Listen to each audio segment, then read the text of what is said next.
이 시간에는 마태복음 7장 15절로 29절 중심으로 해서 실천할 때 성취되는 것, 이란 제 말씀을 상고하는 가운데 은혜 받기를 원합니다. 막대한 광고비를 투자해서 세계에 갖고 온 자기 나라를 홍보하는 것이 현금의 추세입니다. 그런데 우리나라는 20세기 말에 돈을 들이지 않고 세계에 널리 알려진 두 가지가 있었습니다. 그 두 가지란 김치와 빨리빨리라는 말입니다. 김치는 우리나라의 훌륭한 고유 음식이니까 당연한 결과인지 모릅니다. 그러나 빨리빨리라는 말은 1960년대의 산물입니다. 군사혁명을 일으킨 박정희 장군은 대통령 취임하자 수출만이 살기는 국민에게 주지시키려고 비록 노동 집약적인 제품들이지만 더 많이 그리고 더 빠른 수출을 장려하였습니다. 선적을 독려했습니다. 이때 빨리빨리의 정신으로 눈부신 급성장을 성취해냄으로써 선진국들의 10년 걸리는 일을 1년으로 단축해 세계 경제 모델을 삼을 정도가 되었고, 빨리빨리 정신은 마침내 월남 파병의 번영 경기에도 이어졌습니다.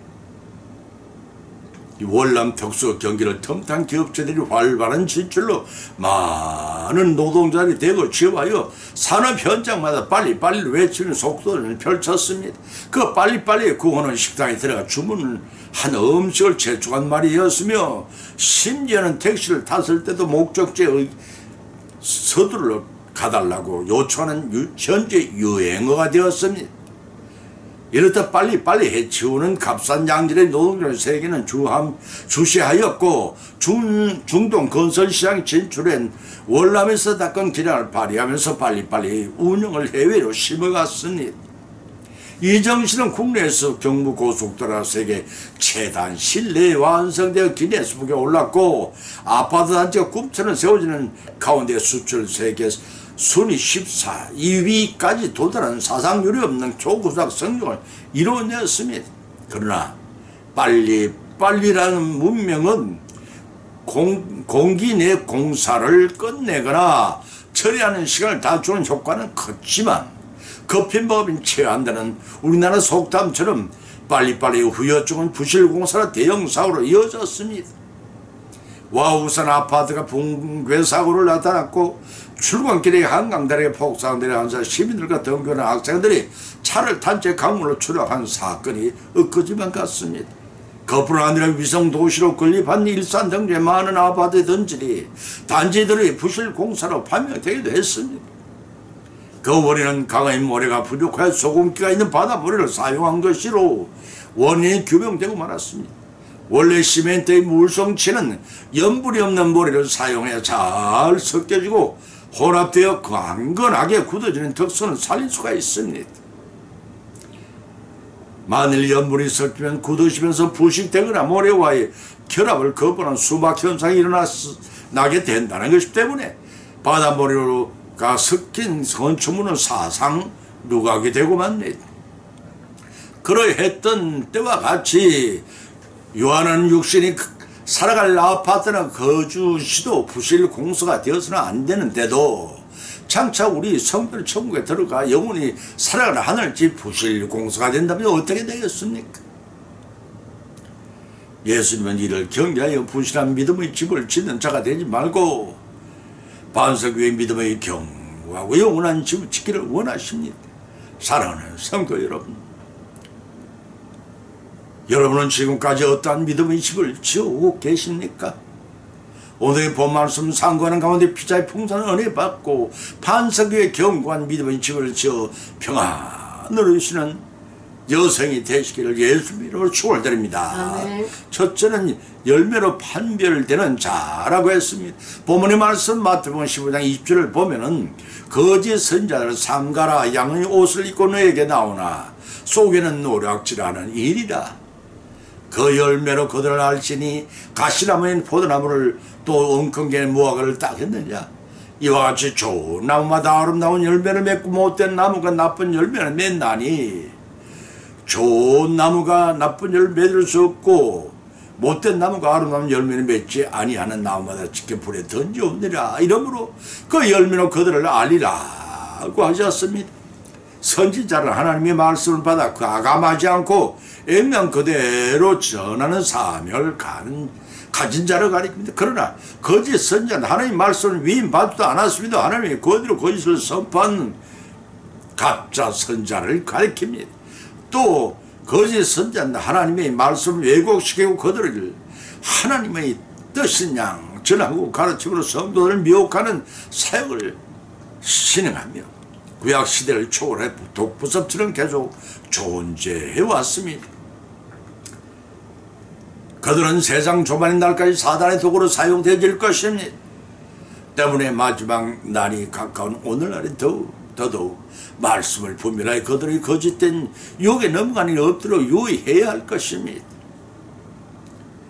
본문에서 거짓 선자들은 양의 옷을 입고 노략질하는 일이라고 예수님 표현하셨습니다.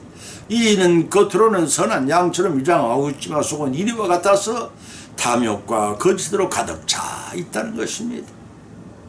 그들의 병신은 자신의 모습을 감추고 있다가도 기회가 주어지면 순식간에 돌변하여 약을 잡아먹는 이리처럼 위장하고 있어서 성도들은 그들의 정체를 잘 파악하지 못합니다. 때문에 달콤한 유혹에 미혹되기 쉬워 미혹된 자는 결국 비진리 가운데로 빠져들어 헤어나지 못하고 멸망당하고 맙니다. 그래서 예수님은 이런 자들을 경계하고 삼가하라고 하셨던 것입니다. 그렇다면 거짓 선자를 어떻게 판별해내느냐 하는 것입니다. 본문 16절에 예수님은 열매로 그들을 알지니라고 말씀한 바 계십니다. 그들의 비틈을 향하여 털을 뒤집어 썼을지라도 생활을 면밀히 살펴보라는 것입니다. 살펴본 겉으로는 위장을 잘하여 사람들을 속일지 몰라도 그 행위를 통해 드러나는 그 본성에서 알 수 있듯이 가시나무에서 포도를 딸 수가 없고 엉겅퀴나무에서 무화과를 딸 수 없는 것 같은 이치라고 말씀하셨습니다. 때문에 거짓 선자에게는 선한 행실이 나올 수 없다는 것입니다. 그러한 연고로 좋은 나무는 아름다운 열매를 맺는 것 너무나 당연한 자연의 법칙이며 악하고도 무익한 가시나무와 엉겅퀴나무는 외로움만 주는 나무로서 불태울 당할 그때 거짓 선자들도 영원히 끄지 않은 지옥불이 던져 심판을 받게 될 것입니다. 이와 같이 참인지 거짓인지의 분별은 하나님 말씀에 대한 은행일체의 실천 행위의 결과로 나타나는 열매로 판단하게 될 것입니다. 이 기준은 오고 오는 모든 시대에 걸쳐 참과 거짓 선자들을 판별한 선별 기준이 될 것입니다. 사람들은 초자연적이고 신비한 능력을 발휘한 자가 출현하면 경외감을 가지고 그것을 행하는 자를 무조건하고 하나님 보낸 신선자를 알고 쫓아갈 수 있는 여지가 많은 우리들입니다.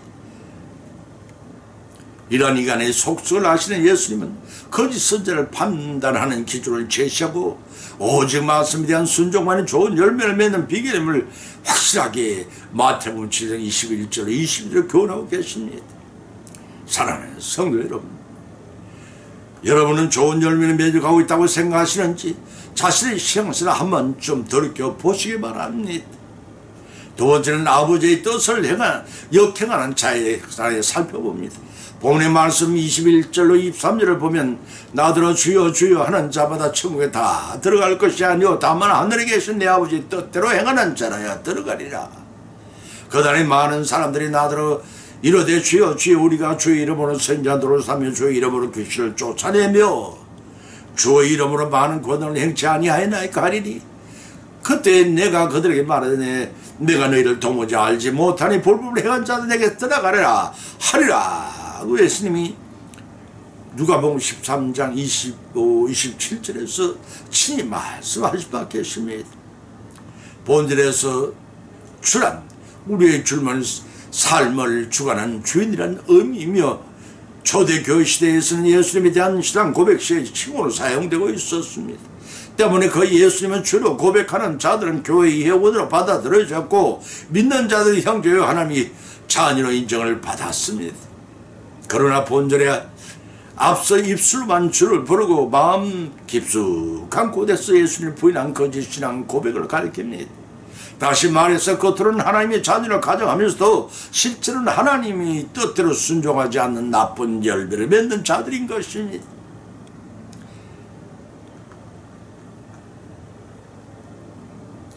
예수님의 이러한 자들을 결코 마지막 심판 때는 천국에 들어가지 못할 불의의 힘을 규정하고 선포하였습니다.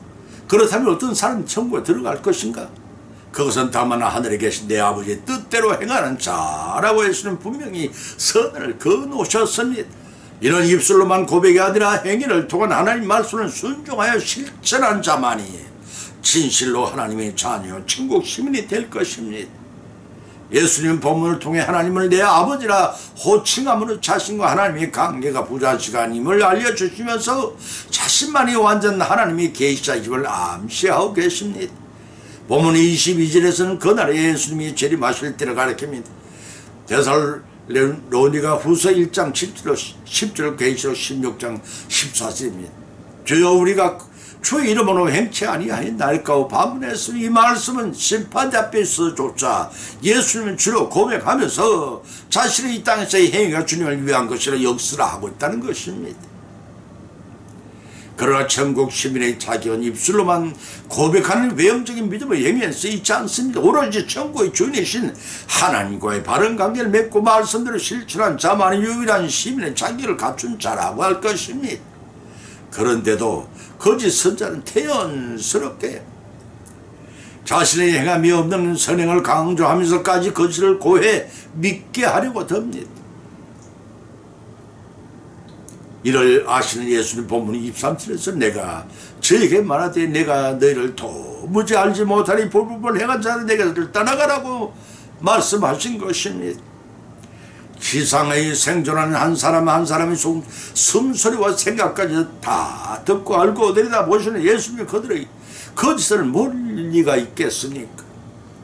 때문에 본전에 내가 너희를 도무지 알지 못한다는 자는 그들이 입술로 친분을 내세워 그것을 진실인 양 가르쳤지만 진리를 파악하신 예수님은 그들이 전혀 무관하다고 밝히신 것입니다. 예수님이 시인만 해주시면 영벌의 지옥행에서 영생의 천국이 될 텐데 얼마나 다급한 드러날 거짓으로 구했겠습니까? 그러나 예수님은 그들을 조금도 불쌍히 여기지 아니하셨습니다. 그래서 본절을 말미암아서 불법으로 행하는 자들아 내게 떠나가라 단칼에 잘라내듯 호령을 하셨습니다. 본 구절의 말씀은 시편 5편 5절을 인용하신 말씀으로 불법으로 행하는 자들에 대한 단호한 심판을 선언하신 말씀이기도 한 것입니다. 구약에서 불법은 율법을 어긴 행위이지만 본절에서는 율법과 선지자 예언을 이루신 예수 그리스도의 십자가 사랑에 동참하지 않는 죄를 가리킵니다. 다시 말해서 그들은 주님의 이름으로 많은 일을 행했지만 가장 중요한 사랑을 실천하지 않았던 것입니다. 이는 곧 그들이 예수님의 사랑의 십자가의 은혜를 입지 못함으로써 영원한 멸망을 받을 수밖에 없음을 증명하는 것입니다.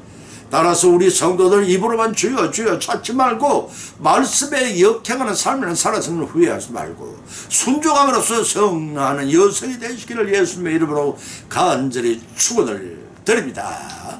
세 번째는 나의 말을 듣고 행하는 자에 대해 살펴봅니다. 본문의 말씀 24절로 27절을 보면 그러므로 누구든 나의 이 말을 듣고 행하는 자는 그 집을 반석 위에 지은 지혜로운 사람 같으리니 비가 내리고 창수가 나고 바람이 불어 그 집이 부대치되 무너지지 아니하나니 이는 주초를 반석 위에 놓은 연고요. 나 이 말을 듣고 행치 아니하는 자는 그 집을 모래 위에 지은 어리석은 사람과 같으니 비가 내리고 창수가 내고 바람이 불어 그 집이 부대치며 무너져 내림이 심하니라고 하셨습니다. 이런 예수님께서 행함이 없는 자들의 심판을 받을 것을 언급하신 후 산상수훈의 결론의 말씀을 듣고 행하는 자들이 받을 복과 행치 않는 자들이 받을 벌을 대조적으로 언급하신 것입니다. 사람이 구원과 심판을 결정하는 조건은 하나님 말씀이 전적으로 동의하고 가르친 데 있지 아니하고 그의 말씀대로 순종하여 행하느냐 순종치 않느냐에 달려있음을 밝히신 것입니다. 이런 말씀을 듣고 행하여 든든한 기초의 집을 지금같이 신앙의 터전을 굳건히 든든하게 세운 자입니다. 그들의 경건의 신앙은 깊이 생각하고 통찰력이 있어서 사단의 시험 보고가 쏟아져도 잘 견뎌내는 반석위에 곧 예수를 믿음 위에 세운 집이라서 세상의 온갖 어려움을 지혜롭게 극복하는 자라서 천국에 들어가 복을 받을 것임을 의미합니다. 대지진이라는 영화가 한국에서 상영된 바 있습니다. 오래전의 일입니다. 건축자인 주인공은 자신이 맡은 건축물을 지나칠 만큼 철저하게 설계한 대로 집을 짓는 사람이었습니다. 어느 날 고층 빌딩을 지어달라는 의뢰가 들어왔습니다. 그는 자신의 신념대로 철저한 설계도를 만들고 막대한 공사비를 건물을 세워나가기 시작을 했습니다. 그러나 예산 초과와 공사 시일의 지연으로 건물을 주는 공기 단축을 하라고 계속해서 압력을 가해왔지만 심지어 주변의 사람들마저 그 건축가를 비웃고 거의 철저한 신임까지도 의심에 조롱하게 이르렀습니다. 그러나 그는 이의 압력에 굴복하지 않고 끝내 자신의 신념을 굽히지 않고 마침내 완벽한 건물을 완공하고 말았습니다. 그로부터 얼마 지나지 않아 그 도시엔 지절이 일어났습니다.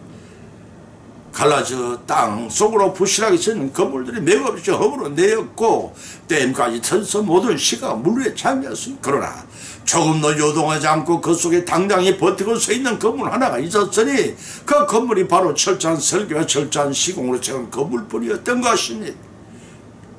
설계자여 시공자인 주인공은 가족들과 함께 그 건물의 사무실을 피신한 자신들과 가족들을 구한 것을 말할 것도 없습니다.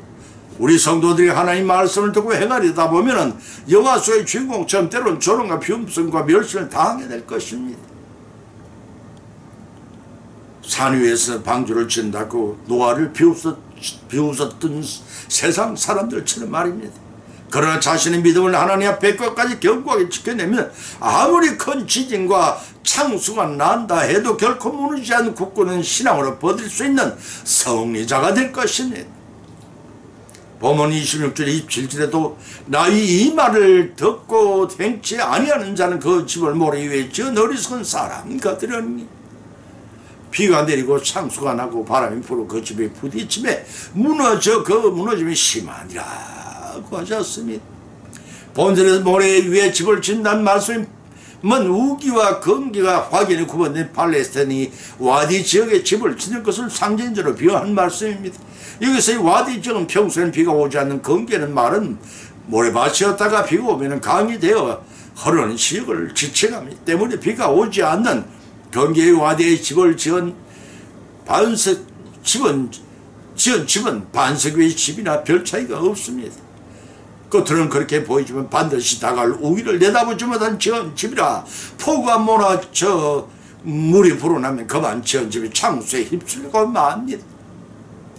이런 비유를 통해서 예수의 말씀의 핵심은 열심히 신앙생활을 한다고 하지만 열심을 듣고 행치 않는 마지막 날의 심판을 받게 될 것에 대한 심각한 교훈을 한 것입니다. 본문 27절에서는 그 무너짐이 심하다는 말씀에 따라서 말씀을 듣고 행치 않는 자에게 장차 임할 멸망의 심판을 예고한 것으로 봐야 합니다. 때문에 평상시에는 신앙심이 있는 것처럼 보이지만 만약 그들이 거짓된 선지자를 그를 따르는 자들이라면 예고 없이 들어닥칠 예수 그리스도의 재림 때에는 가차없이 주름한 멸망의 심판을 자주 앓고 말 것이라는 예언의 말씀이기도 합니다. 다시 말해서 입술로만 주여 주여 하면서도 실제로 말씀에 불송한 거짓 신앙인들은 모래 위에 집을 지은 집이 보고시에 무너진 것처럼 종말의 날에는 백일하에 그들의 실상이 드러나서 하나님의 진노 심판을 멸치 못하게 될 것입니다. 결국 산상수훈에서 나타난 바처럼 하나님의 축복과 하나님의 심판은 각 개인이 하나님 말씀에 대한 실천 여부에 따라 영벌의 지옥과 영생의 천국으로 나눠진다는 사실을 알고 끝까지 주신 말에서 실천하심으로써 반석 위에 집을 짓는 우리 모든 성도의 일생이 되시기를 예수의 이름으로 축원을 드립니다. 결론은 맺습니다. 마태는 산상수훈의 기록의 말씀 예수님의 설교에 대한 무리들의 반응이 그 가르침에 놀랐다고 묘사하고 있습니다. 예수님의 말씀은 그 이전에 어떤 자들에게 들을 수 없었던 신선함과 충격적인 놀라움을 주는 구원에 있는 말씀이 있기 때문인 것입니다. 그러나 이 말씀을 듣고 실제로 예수님 따르는 자들은 별로 많지 않았습니다. 이러한 현상에 대해 예수님은 마태복음 13장 3절로 8절의 씨 뿌리는 자의 비유를 통해 설명하셨습니다. 당시 유대인들은 전반적으로 율법을 연구하는 서기관의 바리새인들에게 배웠습니다.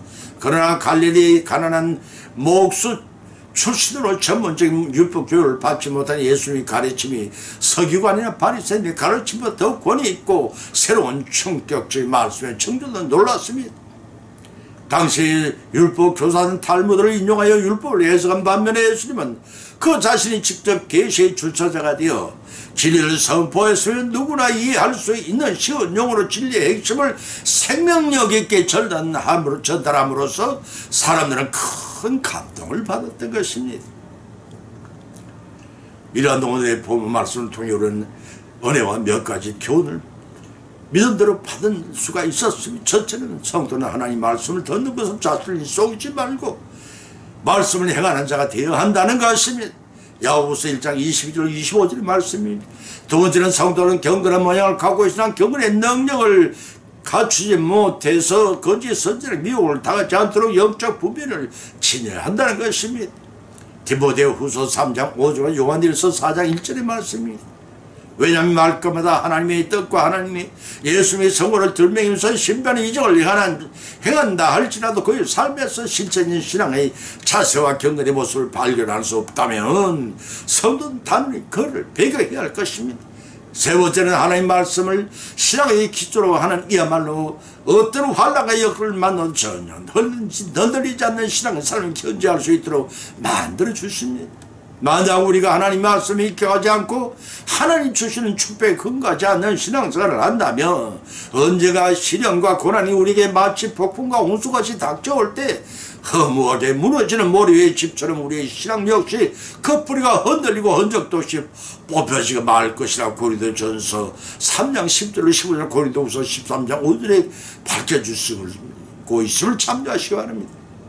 때문에 빨리빨리 서도 부실한 믿음을 지어서는 아니 됩니다. 네 번째는 마지막 심판날이 맞이하게 할 때 예수님께서 오직 우리가 이 세상에 얼마나 하나님 말씀에 순종하는 삶을 영위했는지 여부에 따라 우리가 심은 대로 심판할 것입니다. 마태복음 25장 3절 41절 46절 예수님 말씀입니다. 때문에 이 세상에 얼마나 많은 명예와 권세와 재산을 소유했는지 또 얼마나 오랫동안 신앙생활을 하며 어떤 직분을 가졌는지 전혀 고려의 대상이 되지 않습니다. 입에 발린 신앙 고백도 다 거짓말임이 드러남 아무 소용도 없게 될 것입니다. 오직 예수 그리스도 몸을 보신 삶과 가르친 대로 우리가 얼마나 순종하고 실천했는지만을 살펴볼 것입니다. 야고보서 2장 23절 25절 말씀입니다. 이같이 엄한 진실을 염두에 두고 거짓 선자들 잘 분별을 신중하는 일이 없도록 해야 합니다. 동시에 주여 입에 발린 주님의 성공하는 예배하는 삶을 살지 말고 주님의 산상순의 말씀을 듣고 생함으로써 모래 위에 집이 아닌 반석의 집을 지어야 살아남습니다. 우리의 믿음의 집을 허물어지고 하는 환난과 고통의 폭풍과 창수가 삼키는 입술로 와도 무너지지 않는 신앙이 있고 그런 집을 지어나가시는 여성이 되시기를 예수의 이름으로 간절히 축원을 드립니다. 찬송가 303장을 올리겠습니다.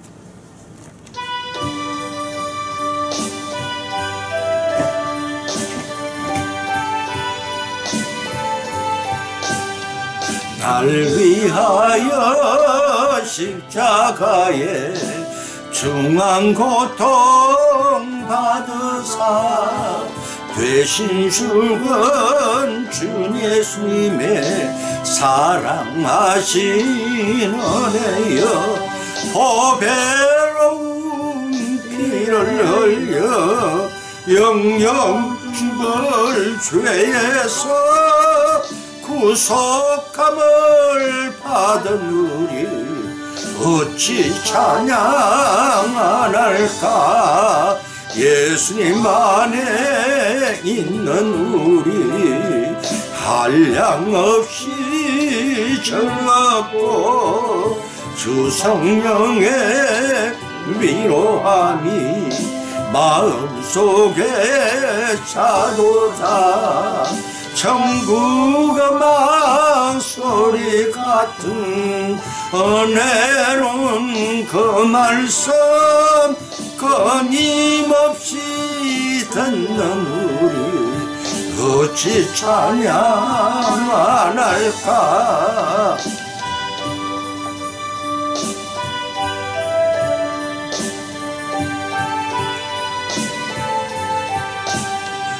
이 세상에 모진 풍파 쉬지 않고 불어도 주님만의 보받는 우리 마음 변하다 늘 깨어서 기도하고 저 천국을 바라며 주님만을 기다리니 어찌 찬양